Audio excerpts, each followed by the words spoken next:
चलो कोई बात नहीं, शुरू करते हैं। तो आज की क्लास में हम पढ़ने वाले हैं कुछ स्कीम्स के बारे में, और ये ऐसी स्कीम है जो बिल्कुल एग्जाम में पूछे जाने की संभावना है।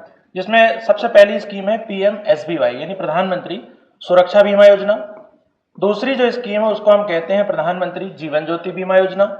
तीसरी स्कीम जो हम आज की क्लास में पढ़ने वाले हैं उसको हम कहते हैं APY यानी अटल पेंशन योजना। चौथी जो स्कीम है उसको कहा जाता है प्रधानमंत्री मुद्रा योजना। और पांचवी जो लेटेस्ट है, जिसके बारे में अभी अपडेट है, अभी कुछ समय पहले उसमें कुछ बदलाव हुए हैं, कुछ रिस्ट्रक्चर हुआ है, जिस स्कीम को हम कहते हैं PM स्वनिधि। तो एक एक करके इन पांचों स्कीम के बारे में हम समझते हैं। तो सबसे पहली स्कीम कौन सी लिखी हुई है यहाँ पर? प्रधानमंत्री सुरक्षा बीमा योजना, PMSBY। तो सबसे पहला क्वेश्चन एग्जाम में पूछा जाता है इस स्कीम का फुल फॉर्म बताइए। तो फुल फॉर्म इसका हुआ प्रधानमंत्री सुरक्षा बीमा योजना। दूसरा क्वेश्चन जो इसमें इंपॉर्टेंट बनता है एग्जाम पॉइंट ऑफ व्यू से कि ये स्कीम कब लॉन्च हुई। तो लॉन्च डेट भी हमको याद रख लेना पड़ता है। तो ये स्कीम लॉन्च हुई थी बेटा 9 मई 2015। अब इसलिए इंपॉर्टेंट हुआ क्योंकि 2015 में स्कीम आई थी और अभी 2025, यानी इस स्कीम के मई के महीने में कितने साल पूरे हो गए? 10 साल। इसलिए ये न्यूज में वापस से आ जाएगी। लॉन्च के बाद हम देखते हैं कि ये किस टाइप की एक स्कीम होती है। तो ये एक स्कीम है एक्सीडेंटल इंश्योरेंस, जिसको कहा जाता है। एक्सीडेंटल इंश्योरेंस मतलब दुर्घटना बीमा। अगर किसी व्यक्ति की दुर्घटना में मृत्यु होती है, ध्यान से समझिएगा, तो उसके परिवार वाले को, फैमिली को इसमें पैसे प्रोवाइड किए जाते हैं। अब कितने पैसे प्रोवाइड किए जाते हैं, क्या व्यवस्था है, वो मैं बताता हूं। यानी कि आफ्टर डेथ, एक तो केस हो गया डेथ वाला, डेथ के साथ साथ एक और केस कि अगर डेथ नहीं हुई, फुल डिसेबल हो गया। वो फुल डिसेबल का मतलब होता है कि जैसे दोनों आंख खराब हो गई, दोनों पैर टूट गए, दोनों हाथ टूट गए, यानी फुल डिसेबल हो गया। तो फुल डिसेबिलिटी के केस में भी उस परिवार वाले व्यक्ति को, उसी को कितना रुपए मिलेगा? 2 लाख। डेथ हो गई तो नॉमिनी को मिलेगा, और अगर फुल डिसेबल हुआ तो वो जीवित है तो उसको 2 लाख रुपए। तो ध्यान रख लीजिएगा यहां पर ये बात। इसमें एक केस और कहा गया है कि अगर पार्शियल डिसेबिलिटी होती है, यानी दुर्घटना में अगर पार्शियल डिसेबिलिटी का मतलब एक आंख, एक पैर, एक हाथ, अगर ऐसी कुछ स्थिति बनती है तो फिर उस केस में भी पैसा मिलता है, और वो पैसा कितना कहला गया? 1 लाख रुपए। तो हमने क्या पाया यहां पर? प्रधानमंत्री सुरक्षा बीमा योजना 9 मई 2015 में आई। एक्सीडेंटल इंश्योरेंस है, सिर्फ दुर्घटना में स्थिति गंभीर होने पर ही पैसा है, और किसी कारण से नहीं। अगर कोई नेचुरल डेथ होती है, बीमारी के कारण डेथ होती है, सुसाइड कोई कर रहा है, तो उसके लिए नहीं है, सिर्फ एक्सीडेंटल इंश्योरेंस। तो डेथ के केस में कितना पैसा मिलेगा? 2 लाख रुपए। और फुल डिसेबल अगर कोई हो जाता है तो 2 लाख, और पार्शियल डिसेबिलिटी होती है तो उस केस में कितना? 1 लाख रुपए। अब ध्यान से समझना है कि इस स्कीम के लिए एज क्राइटेरिया क्या है, कौन सी एज का व्यक्ति इस प्रकार से बीमा करा सकता है। तो इसका आंसर है 18 से लेकर के 70 ईयर्स का कोई भी व्यक्ति इस प्रकार से इस स्कीम का लाभ ले सकता है, बैंक के माध्यम से और पोस्ट ऑफिस के माध्यम से। ठीक है, इसके लिए कुछ प्रीमियम भी तो देना पड़ेगा, है ना? प्रीमियम देना पड़ेगा, इसके लिए कुछ पैसे जमा करने पड़ेंगे पहले से।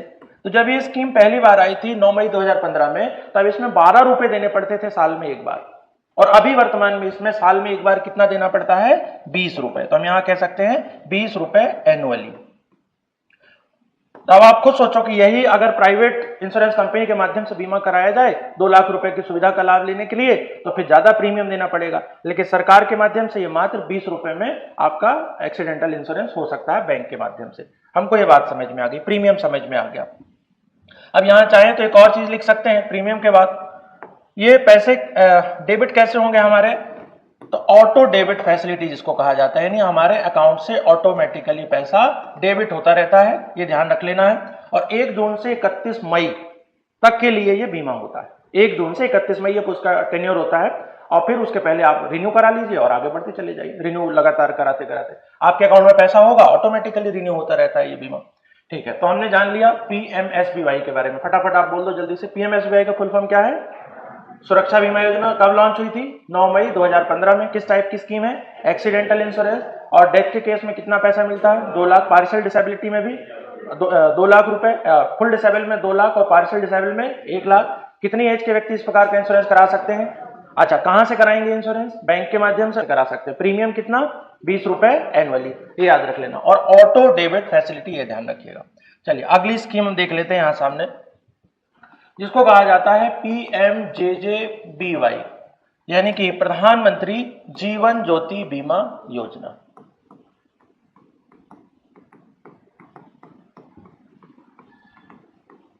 प्रधानमंत्री जीवन ज्योति बीमा योजना, ये स्कीम भी एक साथ ही आई थी, ध्यान रख लेने वाली बात है। यानी ये स्कीम भी लॉन्च जो हुई थी वो 9 मई 2015 में। और अगली बात इंपॉर्टेंट इसमें यह होगी कि पिछली वाली योजना हमने पढ़ी वो एक्सीडेंट होने पर इंश्योरेंस प्रोवाइड कर रही है, और ये लाइफ इंश्योरेंस, यानी किसी भी कारण से अगर जीवन की ज्योति बुझ जाती है तो फिर ध्यान रखिएगा उसके लिए परिवार वाले नॉमिनी को कितना पैसा मिलेगा, 2 लाख रुपए। तो ये जीवन बीमा कहला गया, ये ध्यान रख लेना हमको, ठीक है। अब अगली बात याद रख लेने वाली क्या हो गई यहां पर कि कितना पैसा मिलता है, तो मैंने अभी आपको बता दिया आफ्टर डेथ, डेथ के केस में कितना रुपए मिलेगा, इसमें 2 लाख रुपए, ठीक है। किसी भी कारण से, मैं आपको बता रहा हूं, किसी भी कारण से अगर डेथ होती है तो फिर नॉमिनी को यहां पर 2 लाख रुपए मिलेंगे। अब अगली बात यहां पर याद रखिए कि इसके लिए एज क्राइटेरिया क्या होता है, थोड़ा सा कंफ्यूजिंग है, ध्यान रखिएगा। 18 से लेकर के 50 साल का कोई भी व्यक्ति इस स्कीम का लाभ ले सकता है, लेकिन अगर समझना किसी ने 49 या 50 साल की एज में यह बीमा कराया है तो इस बीमा स्कीम को वो रिन्यू करा सकता है 55 साल तक की एज में। बात समझ में आ रहा है? यानी अगर आप लगातार ये बीमा का लाभ ले रहे हैं, 49 साल के हैं, 48 के हैं, 47 के, 50 के हैं, और अगर आप चाहते हैं कि आप 51 के हो गए और इसको रिन्यू कराना है तो 55 साल की एज तक आप इसको रिन्यू करा सकते हैं। लेकिन अगर आपने 50 के बाद इस स्कीम में जुड़ने की सोचते हो 51-52 साल में, तो फिर आपके लिए स्कीम नहीं है। यानी 50 के बाद आप इसमें ऐड नहीं हो सकते हो, लेकिन 50 के पहले ऐड हो चुके थे तो बार बार इसको आप 55 साल की एज तक रिन्यू करा सकते हो, ये याद रख लेना। अब इसमें सुविधा ज्यादा मिल रही है क्योंकि सुरक्षा बीमा योजना में हमने क्या देखा था, डेथ का एक कारण एक्सीडेंट, और यहां पर डेथ के कोई भी कारण हो सकते हैं, चाहे डिजास्टर आ जाए, फ्लड, बाढ़ आ गई, उसमें आप बह गए, समाप्त हो गई जीवन लीला, तो आप समझिए कोई भी कारण इसमें हो सकता है, तो सुविधा ज्यादा मिल रही है। इसके लिए जो प्रीमियम है ध्यान रखिएगा ये ज्यादा होता है, और वो प्रीमियम कितना है, 436 रुपए एनुअली। जब ये स्कीम आई थी, और बता देता हूं 2015 में, तब 330 रुपए हुआ करता था, आज के समय में कितना है, 436 रुपए।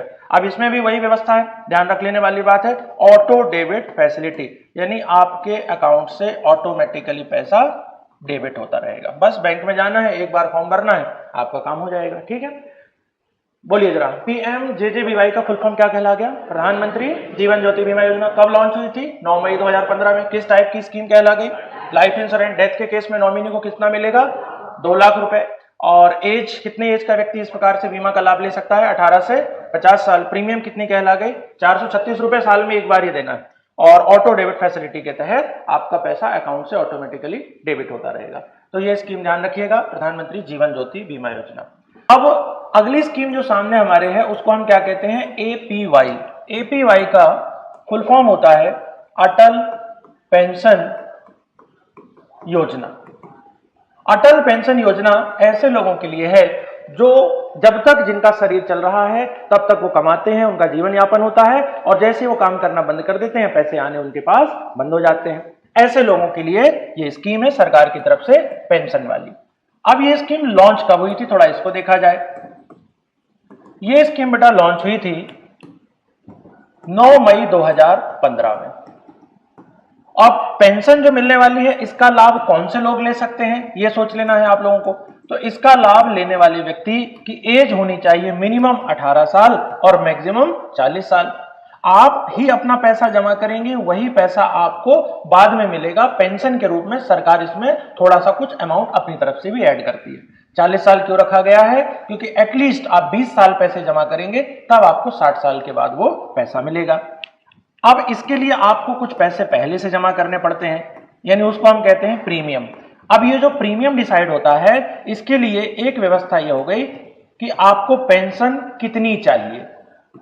पहला क्राइटेरिया तो ये होता है, और दूसरा क्राइटेरिया होता है आपकी एज, कितनी आपकी एज है और आपको पेंशन कितनी चाहिए। इस आधार पर आपकी प्रीमियम डिसाइड हो जाती है। बैंक के अंदर जाने के बाद आपको ये बात पता चल जाएगी। थोड़ा सा हम ये समझ लेते हैं। अब इसमें पेंशन कितनी मिलती है उसको समझा जाए। इसमें ध्यान से समझिएगा, जो पेंशन मिलती है आफ्टर 60 ईयर्स, यानी 60 साल के बाद, जो पेंशन मिलेगी वो है 1,000 रुपए से लेकर के 5,000 रुपए तक। अब इसको एग्जाम्पल के तौर पे समझा जाए कि 60 साल के बाद जो पेंशन मिलनी है 1,000 से लेकर के 5,000, अगर कोई व्यक्ति कहता है कि मुझे 60 साल के बाद 5,000 रुपए मिले हर महीने, तो उसके लिए कुछ उसको पैसे जमा करने पड़ेंगे। तो पेंशन कितनी चाहिए उसने पहले डिसाइड किया, अब उसकी देखी जाएगी एज। तो अगर किसी के लिए एज है 25 साल तो वो 60 साल तक जमा करेगा, किसी की एज 35 साल है तो वो भी 60 साल तक जमा करेगा। तो इस व्यक्ति के लिए अलग प्रीमियम निकल के आएगा, हर महीने क्वार्टरली या मंथली जमा करना है या हाफ ईयरली जमा करना है, इनके लिए अलग निकल के आएगा। तो कुल मिलाकर की स्कीम ऐसी कहलाई कि 60 साल के बाद आपको 1,000 से 5,000 मंथली पेंशन मिलेगी। प्रीमियम के डिसाइड किस बेस पर होता है कि आपको पेंशन कितनी चाहिए और आपकी एज कितनी कहलागे। 18 से लेके 40 साल याद रखिएगा। चलिए आगे बढ़ जाते हैं हम।